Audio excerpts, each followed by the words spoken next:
Great. There we go. Yep. First thing I thought we'd start out with, because I know she's on a bit of a time budget. Mackenzie's been doing a lot of stuff on social media, especially Facebook. So I was going to ask her to try and share screens to show us some of that stuff because there's a lot going on.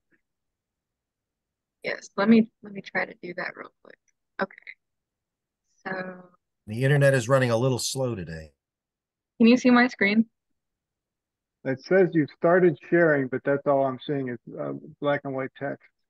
There you go. That's it. Okay. Here So it this comes. is our Facebook page. So I pinned this post right here so everybody, when they come to our page, this is the very first thing they will see. The SEQP information right there. Everything else, I just posted this today about Gary's meeting on Friday. So people who come to our page can click the link and then register. Everything else, this is our most successful post. This is about meteor scatter, and it has about 14 likes and it has about 9 shares, which is pretty good. Everything has been going on. This one has 11 likes. That's pretty good too. So I've just been posting to Facebook every so often. Try to do it every Monday. Keep a schedule. And then let's see. This is our Twitter page. Also going pretty well. I try to do this every Monday too, or as often as I possibly can. And like over here is our hashtags, like Ed has been talking about.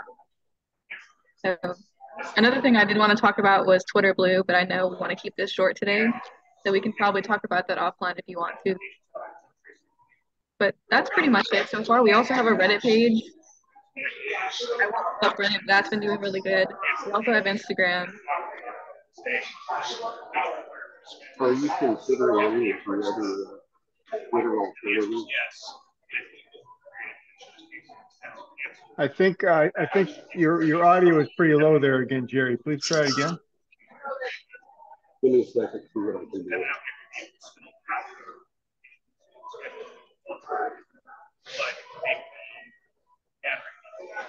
That looks great, Kenzie. Sorry. Does anyone have any questions about the social media before I go on to the other topic? I'm I know you mentioned Twitter Blue. Yes. I think I want to stay out of that arena right now. Twitter's been having all sorts of weirdness. I just don't want to get involved. Okay. There's enough going on. Like they're doing that whole rebranding to X.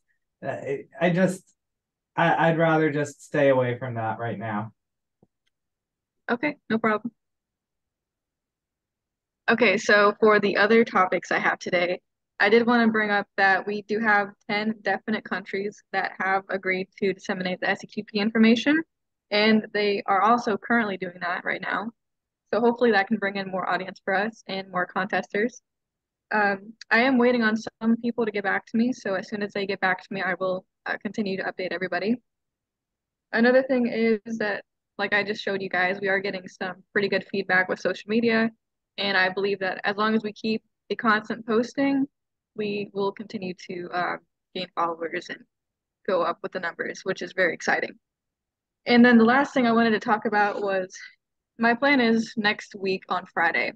I will contact all of the school clubs again since school is starting in about 2 weeks.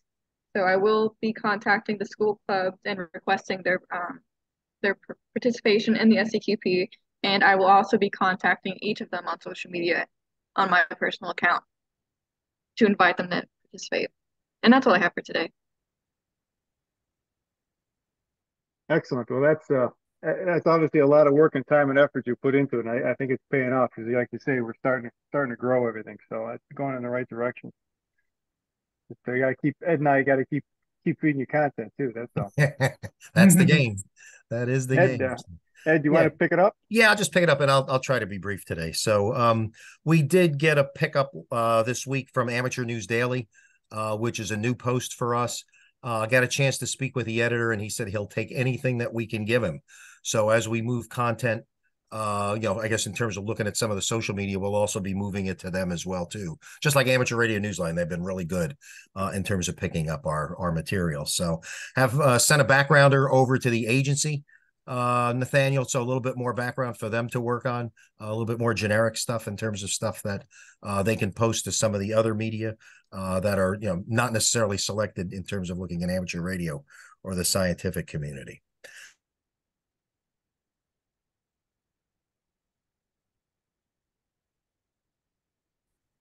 Some bookings in the next couple of days. I want to thank and obviously Bill as well, who volunteered to be talent for us, just depending on the schedule and the availability. So again, my list went out to a short list of about 9 people. Rhea N2RJ has already committed to her podcast. We need to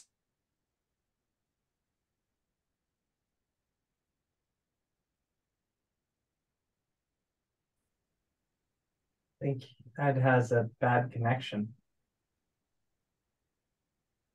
October. Major Ed, Ed, we lost you for the last 30 seconds. Oh, sorry. Okay. Yeah, is that we've distributed the podcast list. The last piece I think I mentioned is that obviously we've Rhea N2RJ has committed for her podcast for Rhea Shack. We just need to schedule that date, Nathaniel, between the two of us. Okay, to get her on. So okay. Okay. But that's where we are there. I mean, the bigger pieces, this Friday night, Gary is doing the Hudson Division section. NP4H, Nomar Vizcarrando, who is the division director, has agreed to host this. This is a pilot for me, as I think I've mentioned to a couple of you. Obviously, Nomar and I are friends. So he's doing this as a favor. What I'm trying to do is if I can get to as many directors, because we're a partner with ARL on this, and actually have them sort of do the invitation, I think that gets us to a wider club audience far more rapidly. And it's just off the record, it's a politics aside thing. Nomar doesn't plan to talk about ARL business. It's primarily Gary, okay, in terms of the QSO party and Hamsai. So he had about 30 plus people already booked as of this morning. I know it got posted on a couple of the Florida sites. And obviously we posted it on our social media. So, I'm hoping for a big turnout, because that would be a good example to be able to share with the other directors. At the same time, I'm also doing the South Carolina section tomorrow night. Right now, I think we've got 10 clubs signed up that'll be part of that. So, we're trying to get as many people on the schedule as we possibly can going forward. So just a couple of other items. Gary AB4CH did say that he is working on the video. He's still working with his son on talent. And he's saying that he's looking to have something taken care of by next week, so he can have a report to us in terms of nailing somebody who can be our spokesperson, somebody that we can approve of, and obviously get started on the video production around that. Just a couple other open items. I spoke to the Spectrum Monitor. We're looking to get some content in that publication, which is a good monitoring column.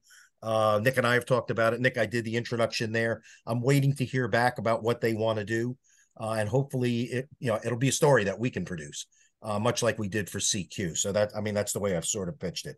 A couple of other items. Hannah Hellman from Sonoma, Sonoma State University, asked us if we would participate in the Eclipse mega movie that they're producing. Okay. And I sent her over some backgrounder, obviously some logos and things that they need to be able to be incorporated that.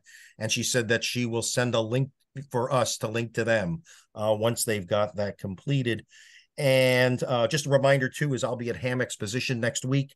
In terms of being at the convention, handing out material and selling the program. And we do have an open item from last week in terms of working with NOAA, is that they're looking for the April eclipse. They're looking for contacts in Dallas that they can work with regarding this project. So while we still have time on our hands, it's been a little bit of a gap in terms of, it's obviously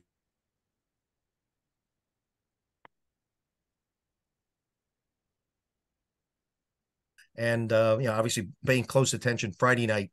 with Gary and Hudson Division, and hopefully 100 people will show up, which would be great because it makes it for a lot easier to be able to make it more viral and moving around to different divisions.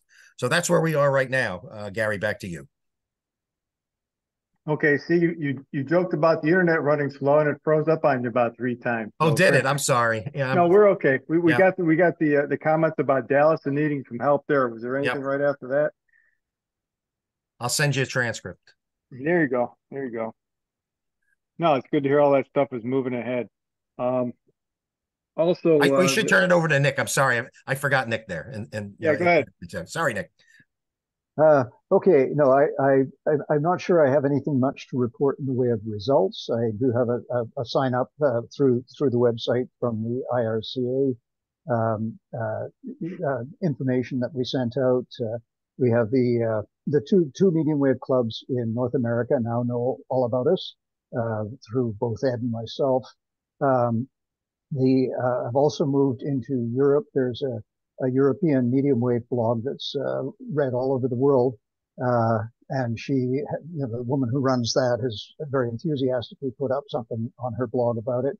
I'm hoping that maybe that'll shake something out of the trees from South America, because as I say, it's read worldwide.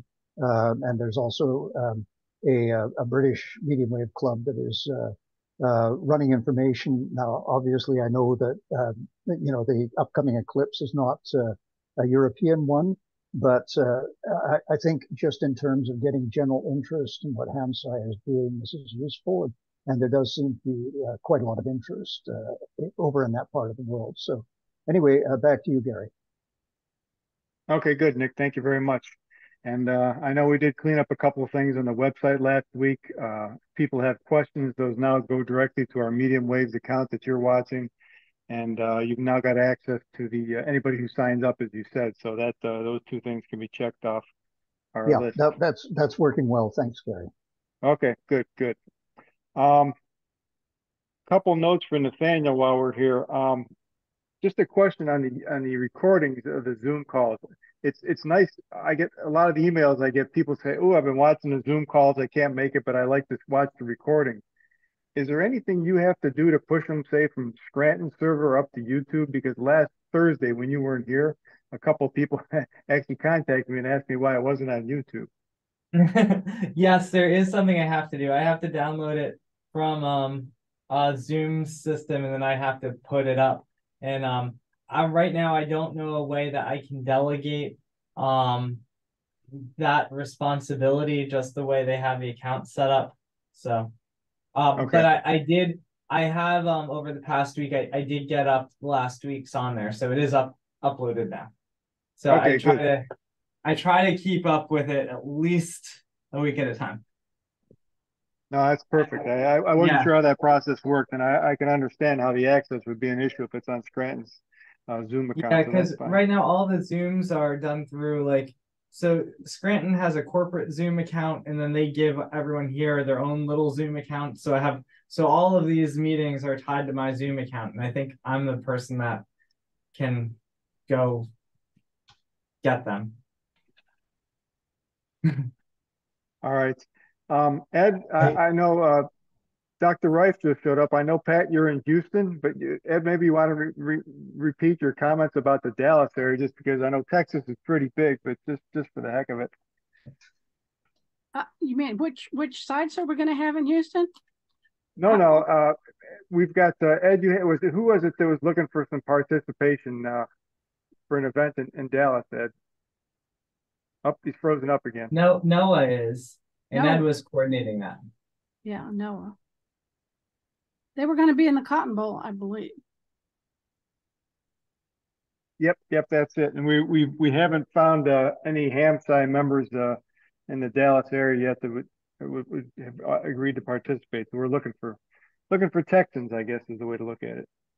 And I apologize. I've been up to here with getting stuff ready for my event and also for teacher trainings. So I would really love to get a notice on the local. I mean, we have like 6 ham organizations in Houston alone. And if you give me kind of a one. Yep. Yeah, Patricia, I'll get you some background on it. Okay. And I know working with them, the event is at the Cotton Bowl. Okay, just on Eclipse Day. So and I'll send you background on that. Okay. But I mean, I can maybe get you other teams elsewhere in Texas. But perfect. If you give me like a one page that I can forward to all these mailing lists. Yep. And I know, I have it written down, but I've forgotten who. One of y'all volunteered to give a Zoom lecture. Maybe it was you, Gary, to the ham site meetings, monthly meeting, and give them a little more information to the Houston ham groups. I think it was you, Gary, wasn't it? Yes, yes.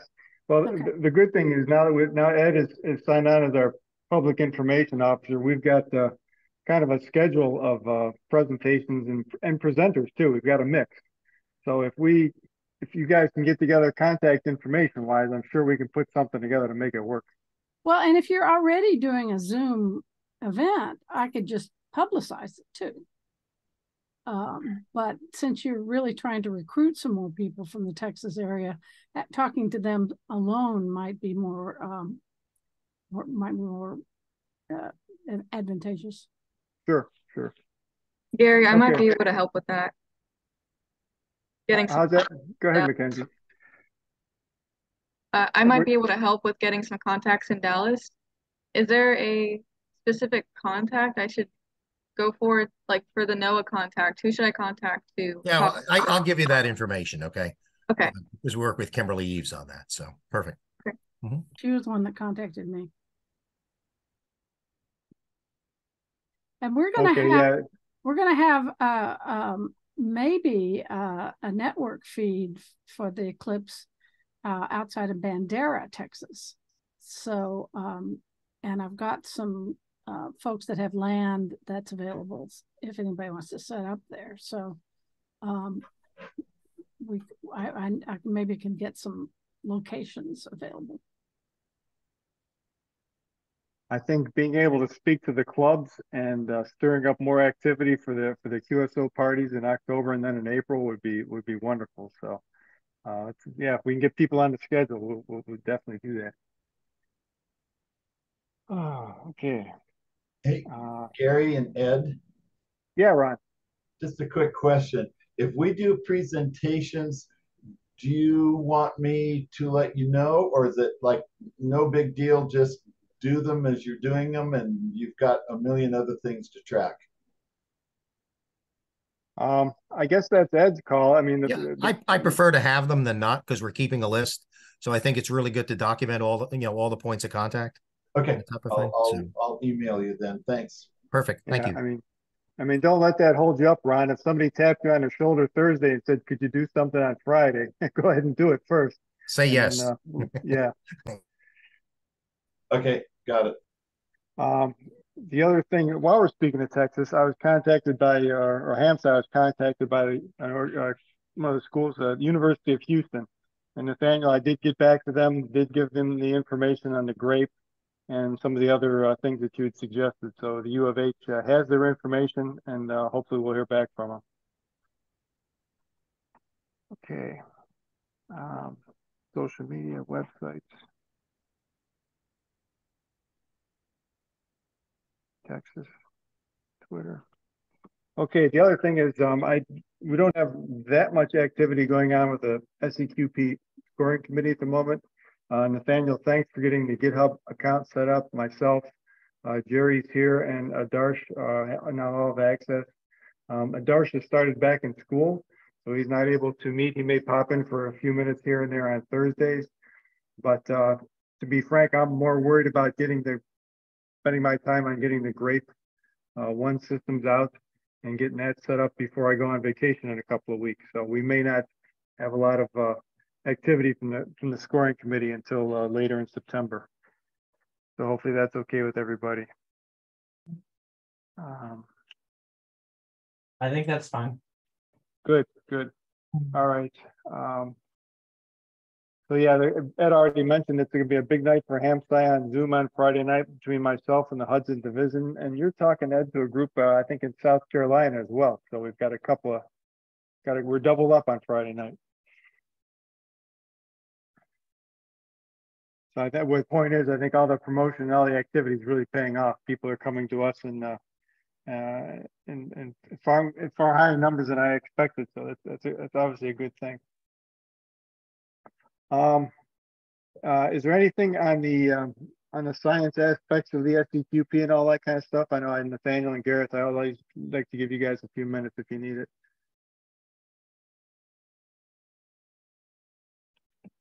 I don't have any particular updates on it. Do you, Gary? Gareth? Nothing from my end. No, just what we, Nathaniel, you and I talked about entering a few abstracts of meetings where we say we're going to show results. You know, putting the cart before the horse, or so on and so forth. So, but nothing other than that from me. How's your postdoc hiring going? It's going good. I mean, we haven't hired postdocs yet, but we have, just to let people know, we're hiring postdocs at NJIT. And we're going to start reviewing applications in the first week of September. So we have a healthy pool of candidates already. So I think we'll, fingers crossed, but everything looks really good.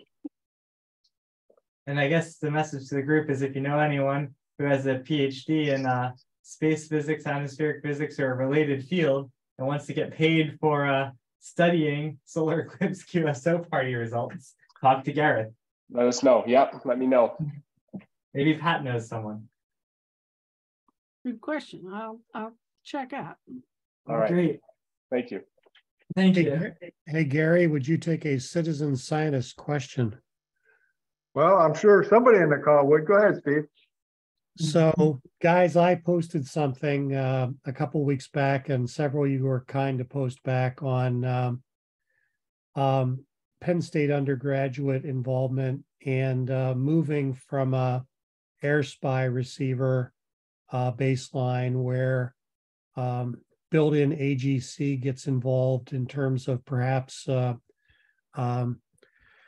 contaminating signal logging in terms of carrier strengths, and also the fact that the air spies don't comfortably have an external clock feature. So I got a question on low cost SDR hardware on for time domain peak signal strength AM medium wave signal logging.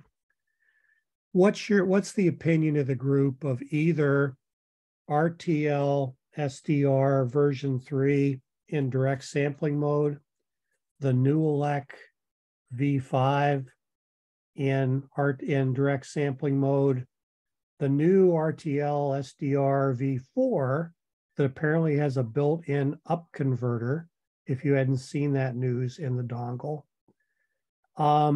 Is that for time domain signal logging using something like an SDR sharp logger with AGC turned off?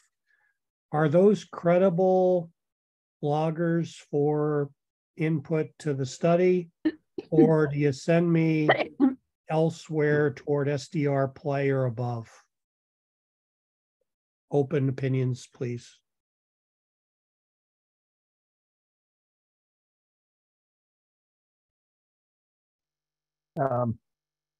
That's a bit of a tough one because the RTLs really aren't specified for medium wave at all. Let's say you were talking about direct sampling with them. Right. You're going to have to be, I think, doing something about the signal handling capability.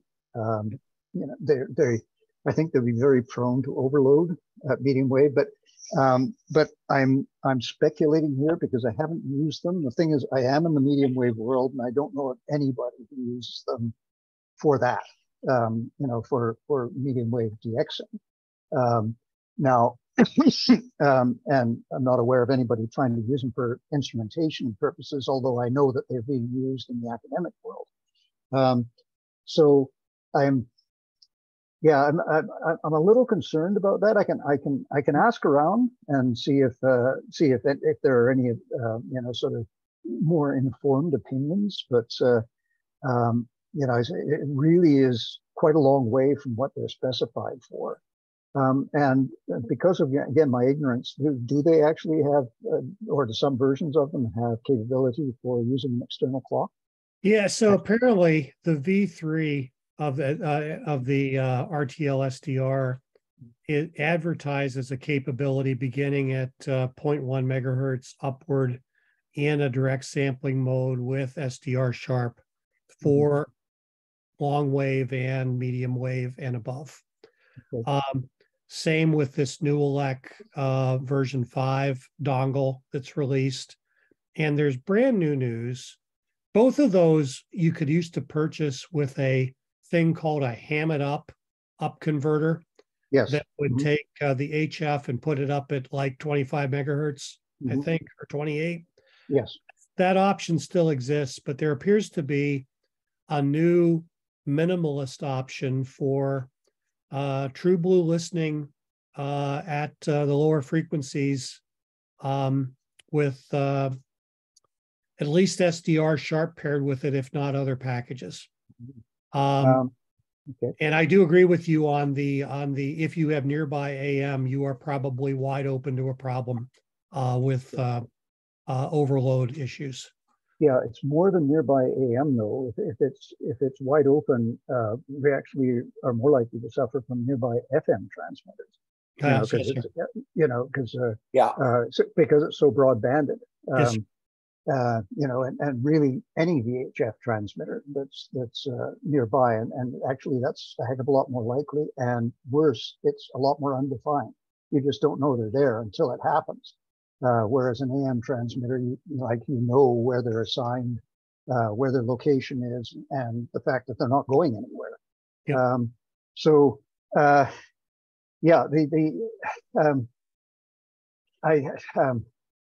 I'd have to think a bit more about that. And it might be one of those things that one tries and sees. The other thing is, David is not on the call right now. He's at Dartmouth, I believe. And he's, you're aware of his project. And is he using an RTL SDR? So in the interest of tying a bow on this to get back to Gary, so surprisingly, David did message me in a previous call and says, yes, we do use some RTL SDR in our work. Yeah. In addition to other products. How about I take this offline with you, Nick, and with David, and we'll talk about the medium wave aspect of it. And Gary, thanks for 2 minutes on the call. We're good.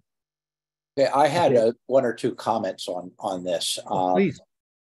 First off, with all of these SDR things, especially the RTL SDR things, you really need to put a bandpass filter in to knock out this stuff, especially broadcast type signals. And the other thing is, if you're looking for version 4 of the RTL SDR, they are going to produce a limited group of them, but the central chip that's in there is actually no longer produced, and their supplier has a warehouse with I don't know how many, but a certain I saw that, and actually they said maybe we'll have 1 year's worth of production supply or something, and if you want to try our current China inventory, you place an order here. So it does look to be a limited useful life on that guy. What was interesting was they baked the up converter into the device as opposed before as they designed it and all. So they're going to continue to produce the version 3 because basically the version 4 is a limited lifetime production. Yep. No, thank you, Ed. Okay, thanks a lot. Thank you. Thanks, Gary. Okay. Yeah, no, very good. Glad we could, a few people could jump in and give some input. It's a good time to ask, I suppose, now, is there anything else anybody wants to bring up? Because I've reached the end of my agenda here. Gary, I wanted to thank you for the email that you sent to Gladys and I.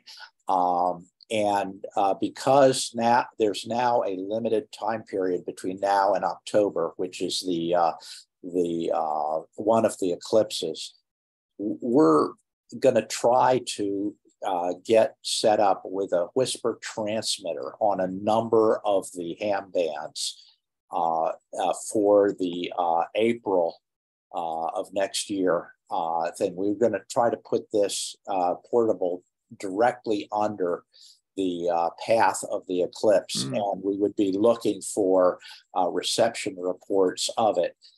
We are going to make an effort to GBSDO the frequency so that we have it pinned precisely, so that in addition to just signal reports, if people have receivers that are highly accurate, they can look for the Doppler shift from directly under it. And we have picked our primary location that we're going to set this up in is going to be someplace around Cleveland, Ohio. And the secondary location, if we can't do it there, will be in Texas. Yeah, that's great. At Cleveland, that's where I'm at. So I don't have to travel at all. I'm pretty lucky. But no, it sounds good, Ed. The key thing is we got people participating on however they choose to participate. It's all just as good. So I'm glad to hear you guys have a plan. So thanks for giving me the feedback. The one other item is, in order to really make sure that this is going to work on Eclipse Day, we want to sometime several months before have a day when we can get a group of people to try to receive us and validate the fact, and we may even do this like twice, so that we are absolutely sure that the assembly and setup and everything works. We don't want to mess up on Eclipse Day, because then there will not be any data. So I want to work overtime to pick one or two specific dates before the event, and get some of you to attempt to receive us to validate the fact that all of this is going to work. Okay, well, that's good. Well, feel free, of course, to use the HamSci Google group list server, and we can also duplicate some of that information over on the other mailing list we've got for HamSci. So that makes a whole lot of sense. Makes a whole lot of sense. Great. Okay, good. Anything else from the group? Just a quick note to Jerry. I saw your note and I'll be following with you. Okay, regarding Dallas. I had a quick question about this measuring Doppler shift. You're going to transmit whisper signals. Is that the plan? Right. The whisper is so that we can get signal strength reports through the whisper network. But we're also going to try get the transmitter frequency GPSDO'd so that it is a known value of the frequency, so that people who have very accurate frequency receivers can record the signal for Doppler shift. And we're planning to be directly under the eclipse path. Okay. Yeah, we have a group that are doing that for the October, including me, are going to be doing a similar thing. But here's my question: is that there's 4 hertz or more shift in the whisper signal itself. So to obtain the actual Doppler shift, you need to deconvolute out the modulation. I think that's a great technique. I don't think there's any software to do that, though. So my concept of this is you record the whisper signal, you decode it, okay, but there's tone shifts in the signal itself that would obscure the Doppler shift associated with it, presuming the Doppler shift is a hertz or 2 hertz. So it would be great, I think, in order to get the Doppler shift information out of Whisper or out of FST4W signals, to get the Doppler shift, especially out of Whisper, you need to somehow remove the tone shift information and compensate for the tone shifts. And I think that's a project that I'd hope that someone would do, but to me, it's a digital signal processing project that I don't think is anyone's working on. Right. So I think I'm familiar with this issue, and we are going to try to send out a CW a tone in a break, and then also send out the Whisper signal. Yeah, but the totality only lasts for 4 to 5 minutes. So you've got at most 2 Whisper cycles to transmit. So you have a very small window to put in a CW tone during the peak of at least the totality itself. Right. Yes. Yeah. But we're planning to start the transmission at least 2 hours before maximum eclipse, and the eclipse time will be about an hour. It will get better and better, and then there's 2 or 3 minutes of total eclipse, and then about an hour of it coming back out. And of course, now it's my assumption, I don't know that, and hopefully the data will show it, that the effect on the ionosphere is based upon the percentage of UV and other waves from the sun being attenuated. I think it's a great project. I think it's possible, if someone were to invest, someone with the right signal processing skills, to invest time, one could take the wave file recordings, right, which and you could take the Whisper signals themselves and figure out the Doppler shift.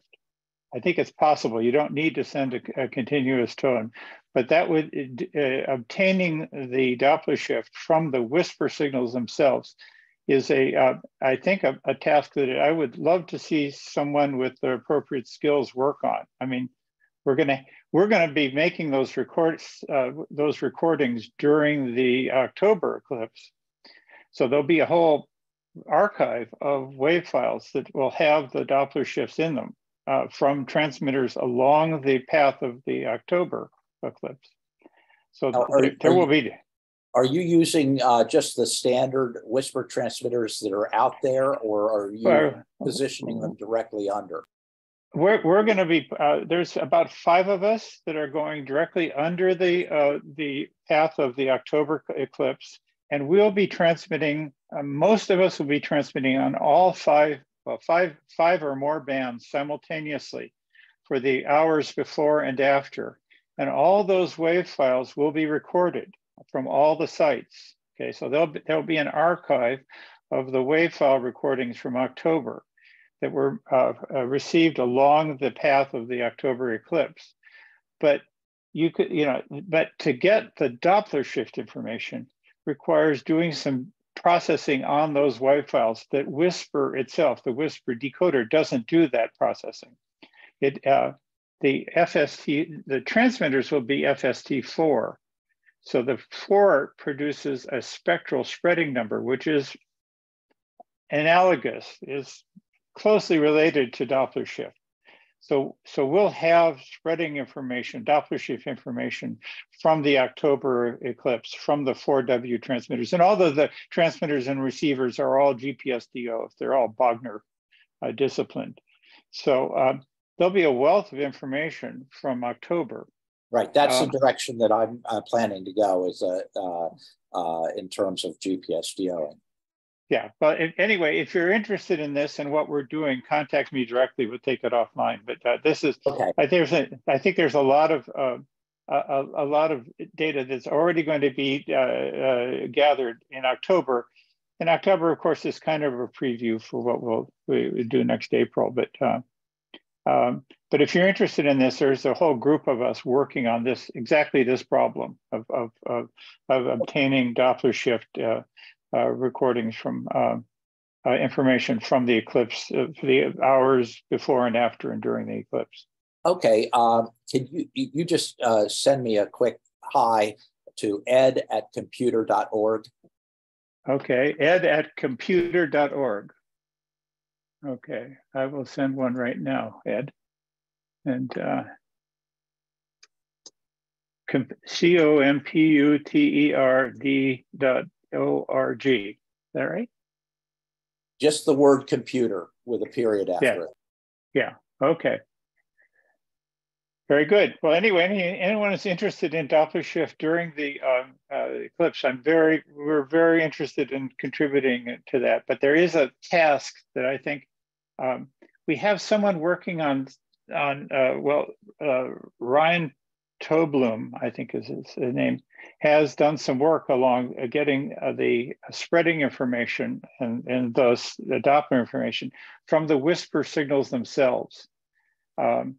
The spreading information that is a metric that's Joe Taylor, right, who's the author of WSJTX and Whisper, is a metrics that he has incorporated into the 4W decoder. The JT9 decoder includes that. I didn't know that. That's an interesting factoid, and I'll get in touch with him about what he's doing with that.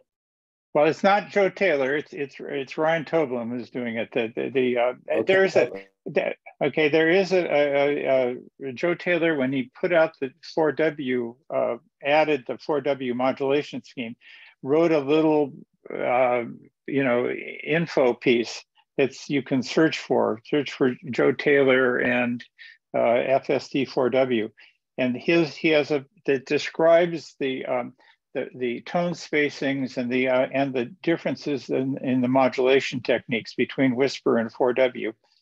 The spreading information I don't think is documented anywhere except inside. Well, our group has been documenting. My Whisper Daemon group has been working on it, but being able to get the Doppler shift from whisper signals would be a tremendous, I think, addition to our ability to study the ionosphere from the existing whisper transmitters.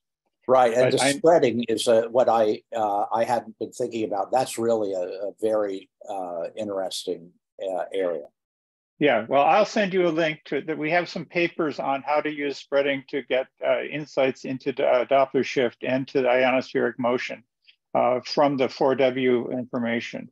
And there's a database that we maintain that includes that information from all of the Whisper Daemon receive sites. So we have the data sitting there about the Doppler shift that's happening right now and being recorded by Whisper Daemon receive sites around the world, from Tasmania to Europe. So the Doppler shift data is being recorded, but no one is yet studying it. And of course, it's a smaller set. This is 4W transmitters and receivers, not the larger Whisper Daemon, the Whisper, standard Whisper. But potentially one could use all of the Whisper transmitters as potential sources for Doppler shift measurements. But it's a pretty significant software development and DSP project, and I think Ryan is busy with his family and professional life. He's produced a couple of papers on this already. There are discussions of it, and has established that you can get Doppler shift information out of Whisper, standard Whisper. You don't need to go and transmit a separate CW signal. You just need a GPS stabilized Whisper transmitter for the measurements to be meaningful. But I hijacked this whole discussion. I'll send you a note if you're interested. Anyone who's interested, contact me. This is an area that I'm working on. Just quickly there, sorry, Rob, did you say Ryan Toblum that's Ryan Toblum from New Jersey? Yes, Ryan Toblum he's at New Jersey Institute of Technology. You're there as well, aren't you? Yeah, I know him. Yeah, him and I should talk more often apparently, because I didn't realize he was working on this stuff. Yes, Ryan, he has published in his blog a study of first of how the I forget, his first study was looking at how the spreading information or Doppler shift information was obtained by the JT9 decoder, which was used for 4W transmissions. And then he published a second blog article about how to get the Doppler shift information out of the Whisper D decoder, the decoder that's the software that's included in WSJTX. Yeah. So you can get there is a FFC table generated by the Whisper D decoder that contains the Doppler shift information, can be extracted from it. It is not extracted by that information isn't published by or obtainable from the Whisper D decoder that is being published as part of JTX, but it's available, and an enhancement to the Whisper D decoder could optionally publish that information, that Doppler shift information, in the same way that that information can be obtained from the JT9 decoder for the 4W decoder. So right now, all of our studies, our Whisper Daemon Group's studies of Doppler shift are using the 4W transmission because the decoder outputs the Doppler shift information. But that information is inside the JT9, the Whisper D decoder. It's available. And to me, this would be a tremendous enhancement to a study of the ionosphere, because you now have almost 3,000 transmitters, many of which are probably not useful because the transmitters are not stable enough. But it's possible that one could curate the using receive sites like the Whisper Daemon network, which have many GPS stabilized receivers now. You could curate transmitters and find a subset of the Whisper transmitters that are stable enough, and then use those transmitters as to do ionospheric studies across paths around the world, because you now have 3,000 transmitters. Maybe 10% of them are useful, I don't know, but still you're talking about hundreds of transmitters that could generate signals that are like that Grape does with WWV. So and they're rotated around the world. So but you should talk to Ryan, and if you can talk to him and look at if you're familiar with his blog page, I would go there and look what he's done. But I haven't pressed him because I'm sure that he has many other priorities in his life, but he did just excellent work. His blog entries show that he went deep into both the 4W decoder and into the Whisper D decoder, and to establish that it can be done. The information is there, and an enhancement, and that would be an enhancement that we could submit to the WSJT9 group, and so it could be available to everyone. And that would be, the best solution. But even if it isn't, the 50 or 60 GPS stabilized Whisper Daemon sites, receive sites, could use that enhanced version of the Whisper D decoder immediately. So I could immediately start adding Doppler shift information about Whisper signals from receive sites around the world. That would be meaningful. So we could start doing that. But that's that's not a skill that I have. The DSP software is not my skill, part of my skill set. But I could deploy it easily, almost immediately.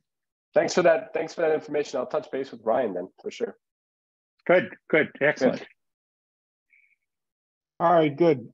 One thing I just wanted to note, if you haven't looked in the chat window, Pat put up a really interesting poster from there at Rice. For the people or the sites, I guess, that are potentially be viewing the Eclipse.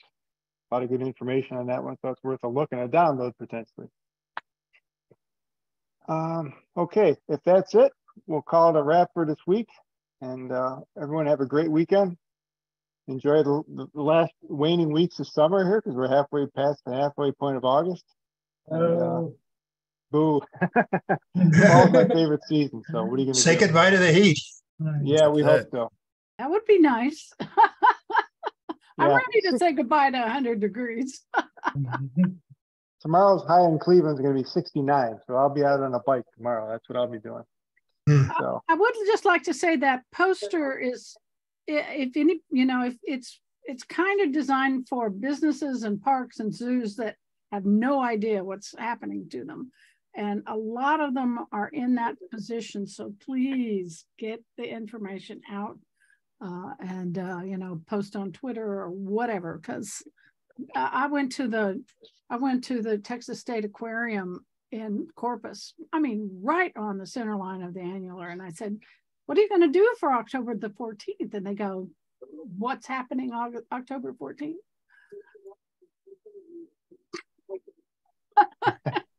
Oh, and then they said, okay, we'll order some Eclipse glasses to sell. Okay, but we're not going to do anything special because the night before is our gala for our donors.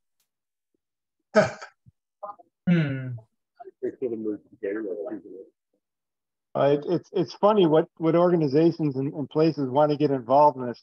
Here in Cleveland, we've got a gorgeous, what's called a garden cemetery, Lakeview Cemetery. President Garfield's buried there, and a lot of other notable people from the last 125 or so years Cleveland's history.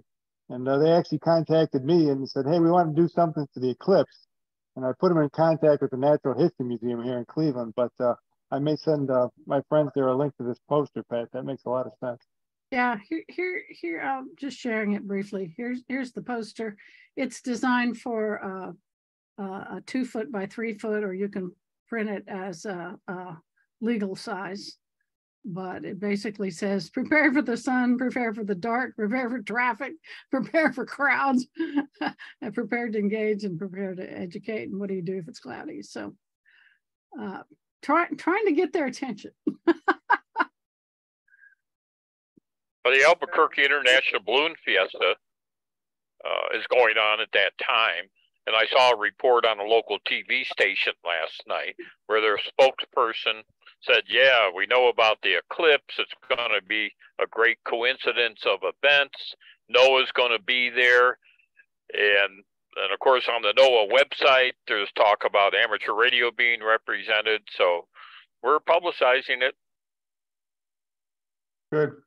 I have a friend, a former racing buddy. We did sports car racing around the Southwest, and he lives near Bandera, Texas, in Medina, and they don't know what they're going to do with the traffic that they expect, since they're right in the middle of the path. Yeah, I'm going to be in Bandera, and I just told all my people to keep your hotel room for Monday night because you're not going to want to drive out Monday afternoon. Just plan on it. Have you seen somebody did a screen capture of Google Maps right after the 2017 eclipse, and you could see the red traffic right at the path of totality going through North Carolina. I mean, it is hilarious. So I'm on my way to Lander, Wyoming to see that event and participate in the QSO party. As we went through Colorado, it appeared people were already wearing their eclipse glasses based on the way they were driving. The traffic was horrible, just horrible. No, that's just Colorado. Yeah. All right. Okay, everyone. Thank you very much for your participation. Easy for me to say. Have a great weekend, and hopefully we'll see you all next week. Thank you, Gary. Thank you, everyone. All. Bye-bye. 73.